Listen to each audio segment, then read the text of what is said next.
Congratulations on your new Moxie XL. This is an exciting step in your quilting journey. Finishing quilts with this quiet, easy to handle machine will be so satisfying. You are going to be pleased as you learn and grow with your 18-inch Moxie XL. Now let's show you all of the features and more for your new long arm machine. The Moxie XL comes with your choice of the Littlefoot frame or the loft frame. Behind me you will see the loft frame. For more information, visit your local retailer or handyquilter.com. And for installation instructions, visit the Built app. We got the styrofoam out of the box, and now let's see what we've got in here. So we're going to take this off. You'll see in here we've got our carriage, machine, accessory kits, handlebar, our bobbin winder. First thing that we're going to pull out is our carriage. This is what we're going to set the machine on. You'll notice at the back here we've got this extra encoder wheel. That is going to go at the back of the frame. So I'm going to set it onto the frame, making sure the wheels, all four of them, are right there so it runs smoothly. Next, I'm going to pull out the machine. And it's all wrapped up in plastic.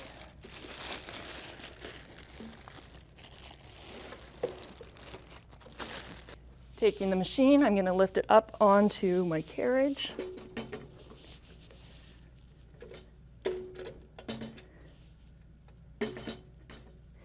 Making sure the wheels are aligned with the track of the carriage so it moves smoothly.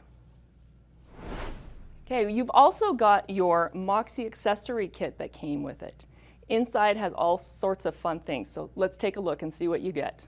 The accessory box comes with your display, an adapter, spool pin, 2 thread masts, cables, and a locking power cord. A bobbin case, 5 bobbins, one of which is on the bobbin winder, 2 packages of needles, size 18 and 16, a screwdriver, a combined 8mm, 10mm wrench, a needle threader, easy pen oiler, 3 hex wrenches, replacement O-ring, a lint brush, Moxie decals, a closed-toed foot and an open-toe foot, one of which is on your machine, a USB stick, and the quick reference card. Okay, we're getting really close to quilting. So let's take a look at the How to Quilt kit that came in your accessories box. Let's start pulling some stuff out. In the kit, you have an instruction sheet that gives you some different ideas of things that you can quilt. So that's a lot of fun to get you going. It also comes with a yard of grid fabric. And we're going to load that on the machine here in a minute so you can see what we can do. We have a booklet from Superior Threads, as well as a variety of thread that they are going to give you a sample of. So let's pull those threads out. So all sorts of fun threads, as well as a pre-round bobbin that you can try. The other items that come in the kit is a package of long arm quilting pins, and we'll use those to load our fabric, and a channel lock. And we'll use that in a moment as well. We are going to now attach our cables. First we're going to do our encoder cable, plugging it in here, and then the other end, and this is the shorter cable, we're going to plug in right here. Okay, then we're going to take the longer cable to the back of the machine for the other encoder. I'm going to plug it in here, hear that nice click, and then down to our encoder wheel down here. Perfect. Now with this cable, we're going to attach our carriage encoder cable clip. It's this little black piece here. We're going to slide it around the cable, pop it into place, and then use the screw.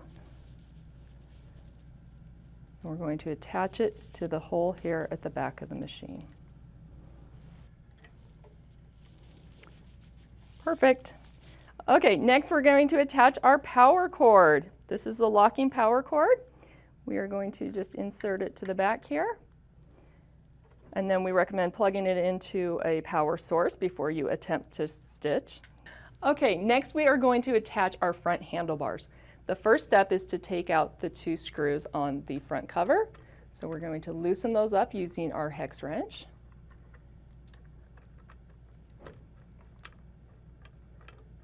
Excellent.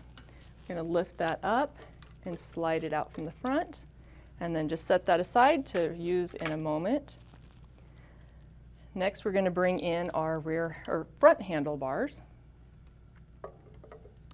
placing them in position so that the buttons are facing up. And then we've got our 4 screws with washers, and we're going to attach those in.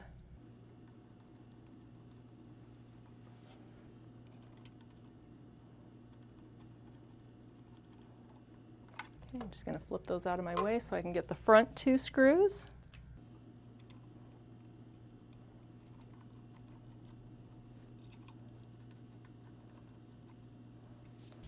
And then again, using my hex wrench, I'm going to tighten those up.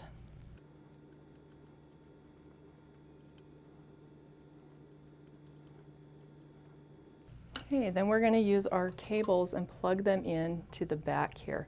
So taking your left side and plugging it in, and the right side as well. Okay. Next step is to replace the cover, sliding the front part in and setting it down over top of your handlebars and tightening those back screws. We can also, at this point, attach our thread mast. We're going to put the washer down first on this one.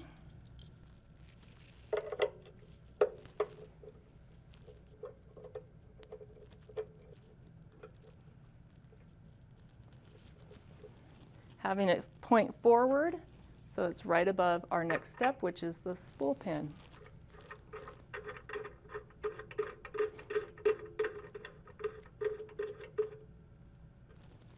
Okay, our next step is to attach the display. We've got our adapter, this little black piece already on there.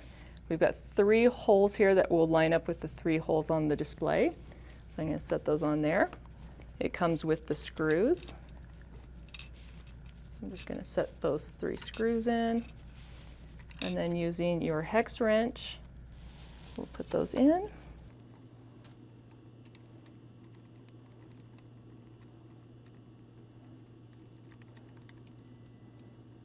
And the last step is going to be to attach the cable. So it comes with this cable, and it's going to be inserted right here.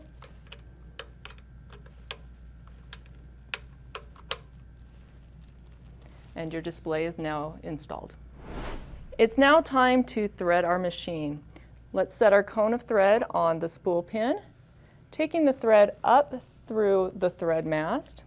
And then we're going to bring it forward towards us to this 3-hole guide. We're going to take the thread from the back to the front, wrap it around, do the next hole, back to front, wrap it around, back to front. So it looks like a barber pole. Okay, next we're going to take the thread down through our first thread guide. Make sure you pop it in there. And then we're going to come down to our top tension assembly, flossing the thread in between the 2 tension discs. And you're going to want to make sure you pop it up in there really well. Okay. Next, we're going to grab onto our check spring or the take-up spring. So you can see how that moves once the thread's around it. Bring it down below our thread stirrup and then to our take-up lever. The take-up lever, we're going to thread back to front.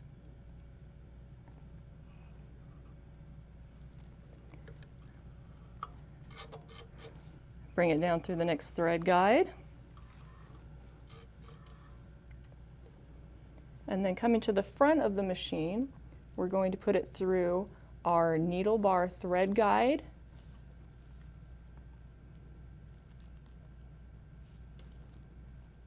And then through the needle.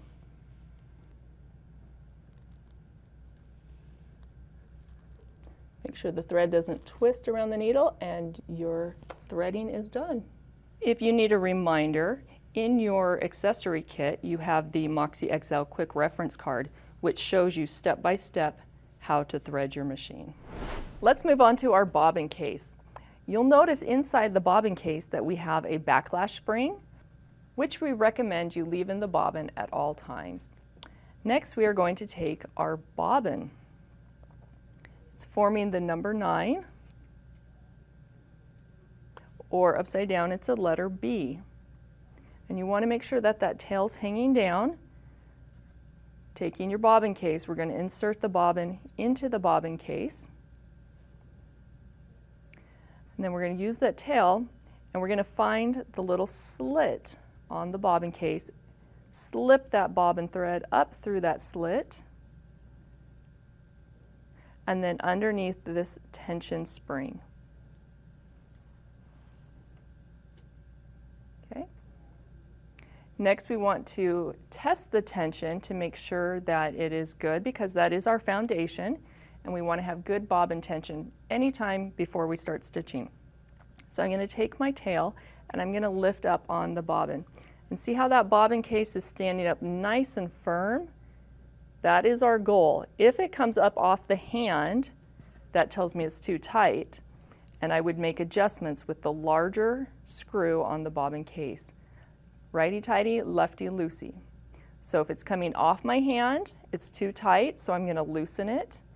If when I pull on the bobbin thread it doesn't come up, it just kind of wobbles there a little bit, that tells me it's too loose, and I will want to tighten that screw. Now that we've set the tension on our bobbin, let's go ahead and go over to our bobbin hook area. Every time we change our bobbin, we're going to want to clean out in here. So using your lint brush, you can also use an aerosol can if you want. Get all the lint out of there. With all the lint cleaned out, we're going to now take our Easy Pen oiler, and we're going to place 1 drop of oil right here along the track. If you get too much oil, you can take a batting scrap and just wipe off any excess oil.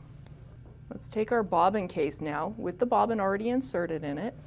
Want to make sure the lever is horizontal and the opening is at the top, and we are going to place it into the bobbin hook area. Not using this lever, don't pull on the lever, and then you're going to listen for the click. Once it's clicked in place, you are ready. So let's change out our needle. Okay, to remove our old needle, we're going to loosen the thumb screw and drop the old needle down. Make sure you don't take the thumb screw all the way out. I'm going to set the old needle aside and get my new needle. With the new needle, since it is a round shank, I need to make sure I have the front of the needle, which has a long groove down it, all the way down. There we go. Can feel my thumbnail in there. Make sure that's at the front. Placing the needle down, and I'm going to pull, and then I'm going to put it into the needle bar. Tighten the thumb screw, just finger tightening. Then to make sure I do have it in straight, I'm again rubbing my fingernail, making sure that long groove is at the front and that little cutout scarf is at the back. I'm going to take my old needle and insert it in the eye of the new needle. Loosen that screw just a little bit, and I'm going to rotate it side to side until I'm sure that it's facing center. Again, tightening that screw, and then using my hex wrench, I'm going to tighten it even further to make sure it stays in place. Okay, your Moxie XL comes with the closed-toe foot, which is already on your machine. It also comes with the open-toe foot, and you can also use any of the handy feet that you purchase. So let me show you how to change the feet real quick. The foot is attached to the bar with a screw over on the side. We're just going to loosen up that screw. And it needs to be loose enough that the foot can come down but not remove the screw. So take the old foot away. We're going to take the new foot, and I'm going to scoop it underneath the bar and pop it up, and then tighten it. And I do want to point out that this is a hopping foot, so you can lift that bar up and down if that makes it easier to get the foot on and off. Now that the machine is on the carriage and on the frame, we can attach the last 2 remaining poles to our loft frame. To do that, we are going to slide the idle pole through the throat of the machine, pushing down on the button, pop it through, and then do the same thing, sliding the other end into position. Next, we will bring our take-up pole up. For the take-up pole, we are going to do the end without the ratchet first. Slide it in, and then we're going to slide this end in as well. Okay, we're ready to start loading our fabric on our frame. I just want to reiterate that our frame here is the loft frame, and it is set up in high position. In your accessory box, there's this lovely form here that says loading your quilt, and it shows you the difference between loading in high position or loading in low position. You'll also notice on the chart that they have these little arrows on each of the poles that tells you which way the fabric needs to go. In your box, you also have those same stickers that you can add onto your pole to help you remember which way to load your fabric. If you have other questions about the Littlefoot frame or loading on the loft frame, make sure you visit your local retailer, handyquilter.com, or you can go to the YouTube channel for Handy Quilter. We're going to start our loading process with our first pole here using our backing fabric. Now, we've already got our leaders on the pole with the center of the leaders already marked on all 3 of those poles.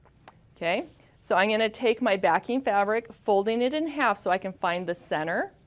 And I usually just take my scissors and take a little snip out of there. And I'm going to do that on both ends. You want to make sure that your backing fabric is nice and square. Next, I'm going to throw my backing over the take-up pole at the back.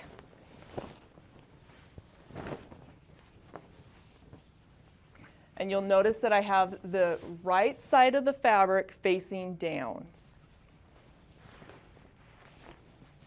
Okay.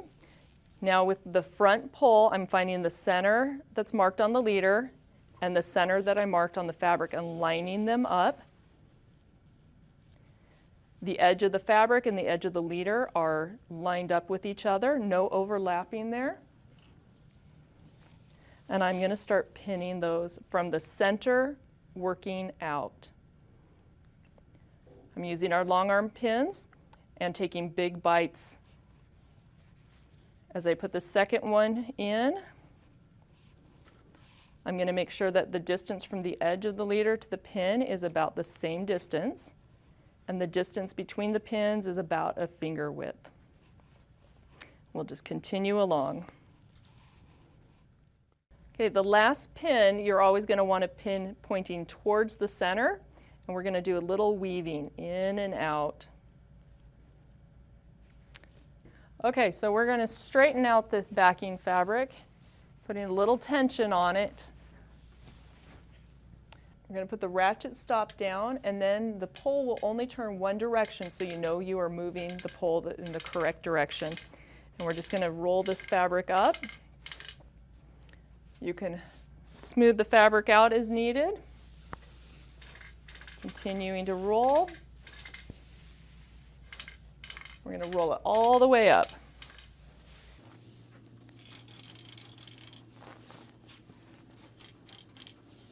Step 2 of our loading is the top fabric. Now remember, in your How to Quilt kit, you received 1 yard of the Handy Quilter grid fabric, and that's what we're going to use today. So we're going to open that fabric up, and we want to fold it in half to find our center point, just like we did with our backing fabric. Now if you're using a real quilt top, you might want to take a pin to mark that center rather than snipping off. For ease today, I'm going to go ahead and just snip that. And I'm going to do it on both sides. Same as the backing fabric again. Okay. Throwing the fabric over the back. We're going to make sure that the right side of the fabric is facing up for this one. And I'm going to lift up my ratchet stop on the second pole, and I'm going to pull it out just a little bit so I have a nice sturdy surface to work on here.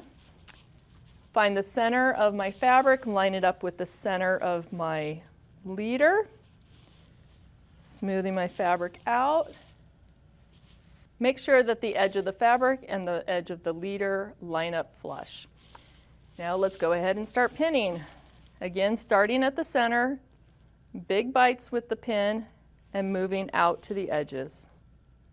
Okay, my pinning is done. I'm going to just put a little tension on there, putting my ratchet stop down, and then I'm going to roll all of the top fabric up.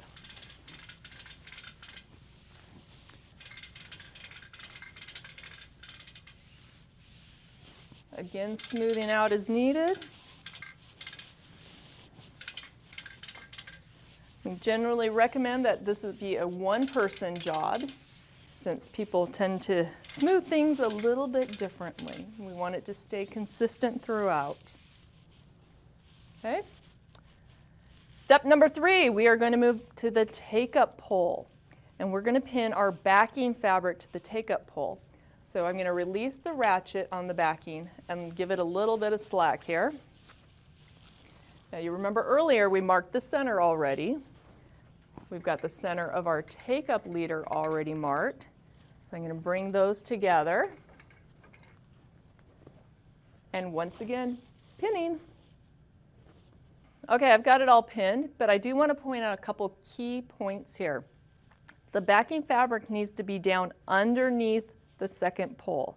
So it's going to come underneath and up.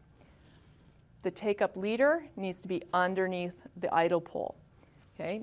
If you happen to forget and it doesn't get put on the right way, all of the leaders are Velcro, so you can easily just take the Velcro off, reposition it, and put it back on.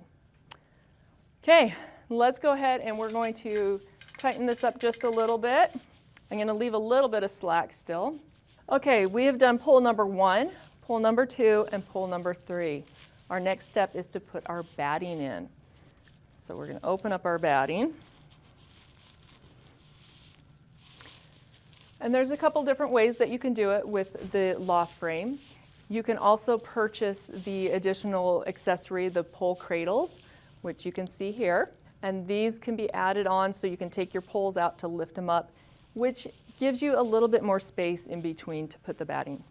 So I'm going to just lay my batting over the top here, and then I'm going to roll it in between the two poles.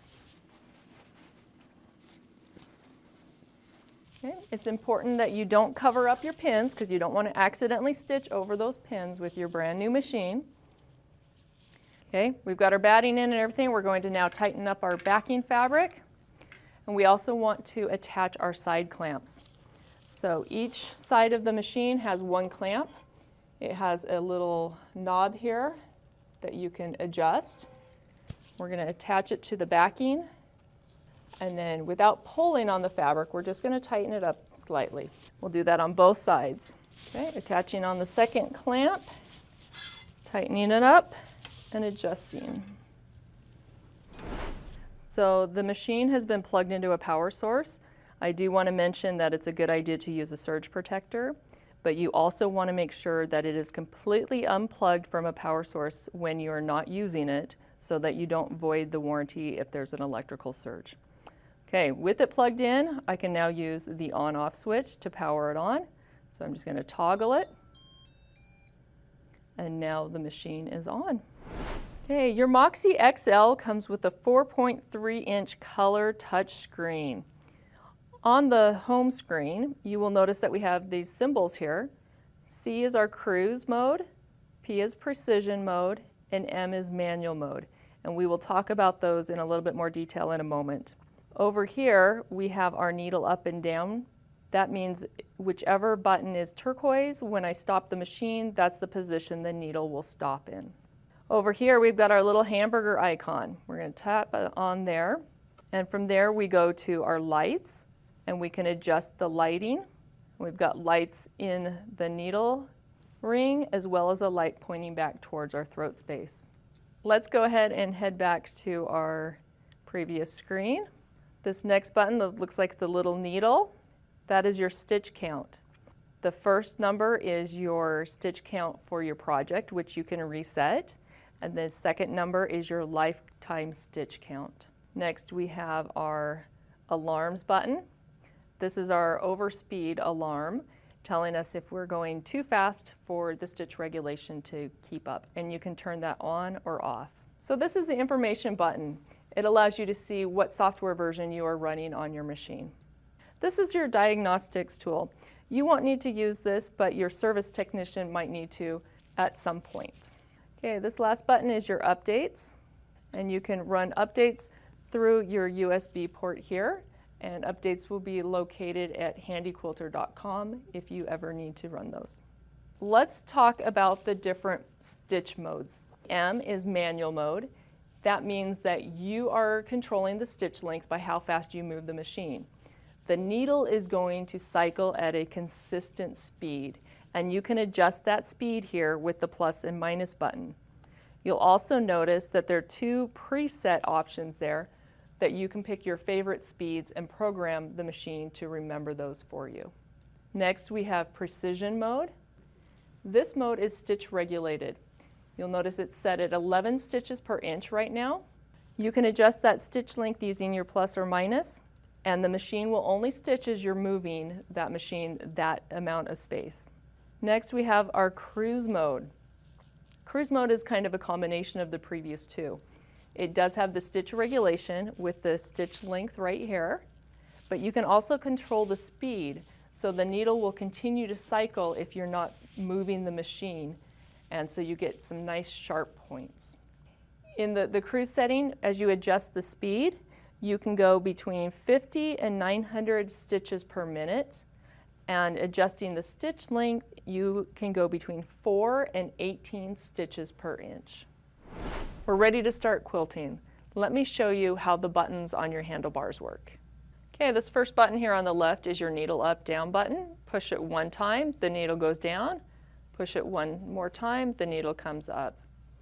Over here on the right-hand side is your play pause button. Press that one time, the machine will start stitching. Press it one more time when you're done stitching. The plus and minus buttons adjust your stitch length or your speed if you're in manual. Okay, the first thing that we're going to do is bring up our bobbin thread. With the machine in position, I'm going to hold on to my top thread. Using my handlebar button, I'm going to needle down, needle up, move the machine away, and pulling that top thread, you can see I've hooked it onto the bobbin, and now I've got two threads, the bobbin thread and the top thread. Bring that back into position, and holding down my needle up, needle down button, I can do a couple little walking stitches if I want, and that can tie that in place. Now I'm going to stitch a straight horizontal line all the way across so that I have a straight line to begin with. To do that, we're going to use our channel lock. This is included in your kit, and it's going to be placed on our wheels to lock the machine so it will only go one direction or the other. When using the channel lock, you can lock the wheels on the machine, and that will allow the machine to move left to right, but it won't go forward and back. Or you can put it on the wheels that are on the track or on the carriage that go on the track, and that will prevent the wheels from going left to right, and you can move front to back. I'm going to take the channel lock and put it over top of the wheel, making sure that it's in contact with the track of the carriage, and now the machine will not move front to back. It's locked in position there, and now I can move it side to side to do my straight line. Okay, the next thing I want to do is change my stitches per inch so that I'm down to more of a basting stitch or a really large stitch. So we can go down to 4 stitches per inch. I'm going to hold on to both of those threads, and with the channel lock in place, I'm going to push my start-stop button on the handlebar, on the right side handlebar, and start moving the machine across. At the end of stitching, you'll normally want to do a tie-off. So again, holding down that needle up, needle down button, do a couple stitches. And then we want to bring the bobbin thread up as well at the end. So I'm going to pull down on this thread, giving it a little bit of slack as I'm moving the machine at the same time. Loop that thread around my finger, bring the machine back into position, needle down, needle up, moving the machine about 4 or 5 inches away, and you can see how I caught that bobbin thread there.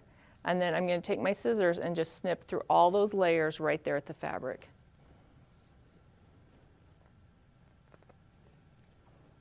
Okay, Now I've got this nice straight line and I am ready to bring up my top fabric.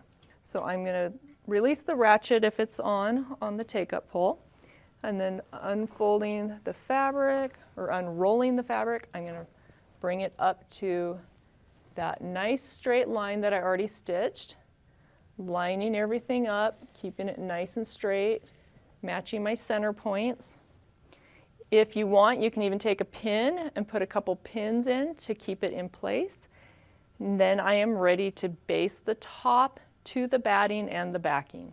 I'm going to do the same exact steps that I just did, but this time through 3 layers. So bringing up that bobbin thread,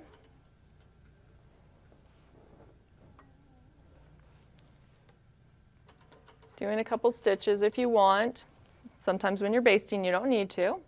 And then I'm going to hit my play button or my start button and start stitching a nice straight line.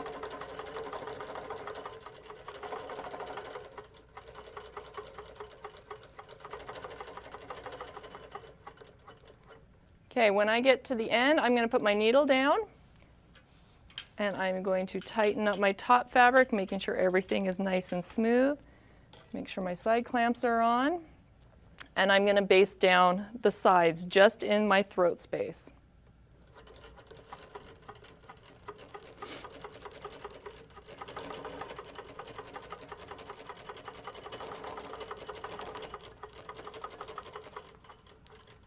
At the bottom, I'm going to bring up my bobbin thread, giving it slack,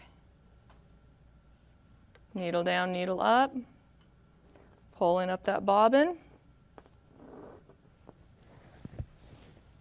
and then using my scissors, I'm going to snip right down at the base of the fabric. I'm going to repeat the same steps on the opposite side.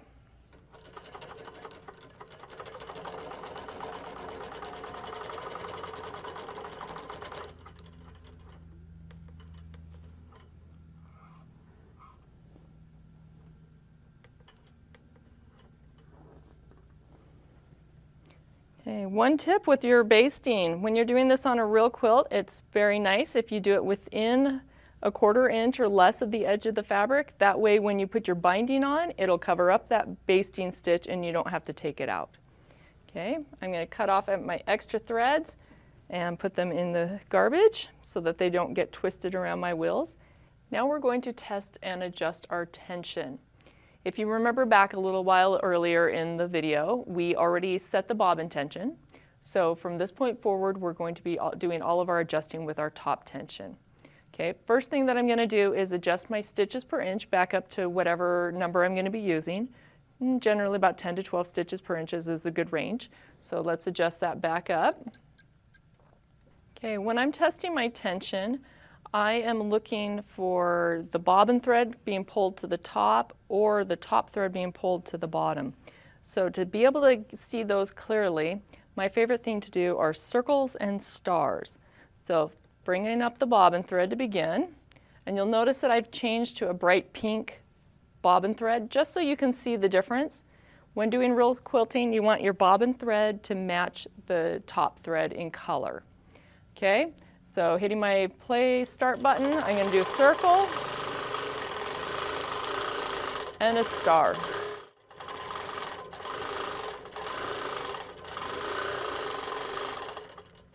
So if you look closely, you can see a little bit of the pink coming up in the circles, but you can really see it in the corners of the star here. That tells me that my top thread is being too tight. It's pulling that bobbin thread up to the top. So I need to loosen the top thread in order to let it relax a little bit more down into the quilt sandwich.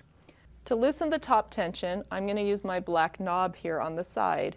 To loosen, I'm going to lefty-loosey, rotating it around. If I had to tighten it, I would just do it the opposite direction. So doing another circle.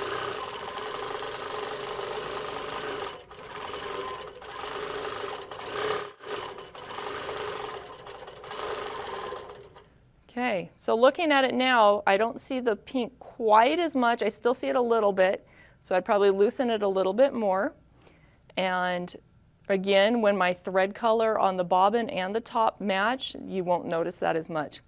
But you'll always want to test and make sure that you don't have the bobbin coming to the top or the top going down underneath. So you'll have to check underneath your quilt as well.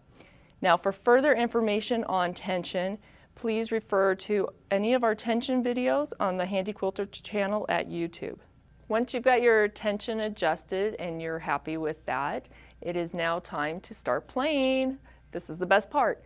If you need different ideas of designs to stitch out, go ahead and go to your How to Quilt kit and pull out your instruction sheet, and there are different ideas on the front as well as the back.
Okay, once you have finished quilting in your available space, it's time to advance the fabric. To do that, you're going to want to remove your side clamps and make sure you do it on both sides. Then we're going to lift up the ratchet stops. And then holding those, we're now going to turn the take-up pole to advance the fabric.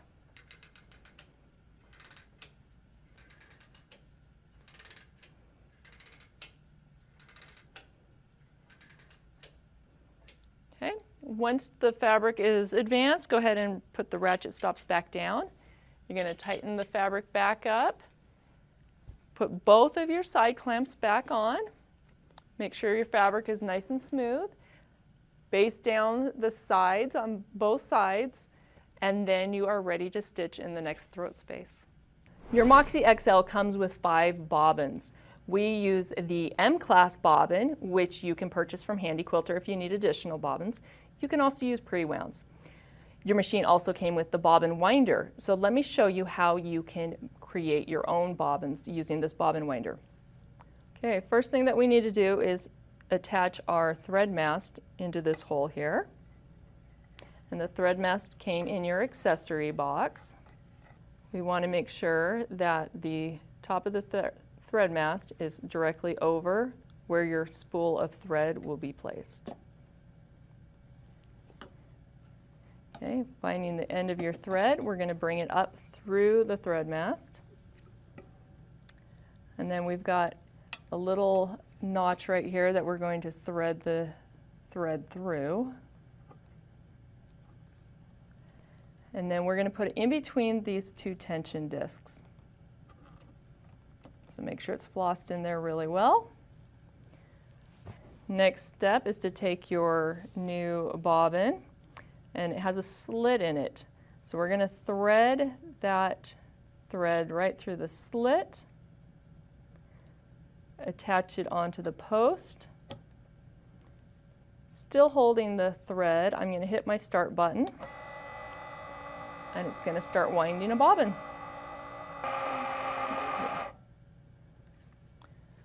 Okay, you'll notice that it automatically stopped when the sensors registered that it was full. I'm just going to move this out of the way so we can see a little better. If I feel like my bobbin needs more or less thread on it, we're going to pop that off. There's a screw right here that you can loosen and adjust this piece forward or backwards to determine how full the bobbin will be. Your Moxie XL can use many of the handy quilter accessories, including the quilt from the back kit to do pantographs and groovy boards.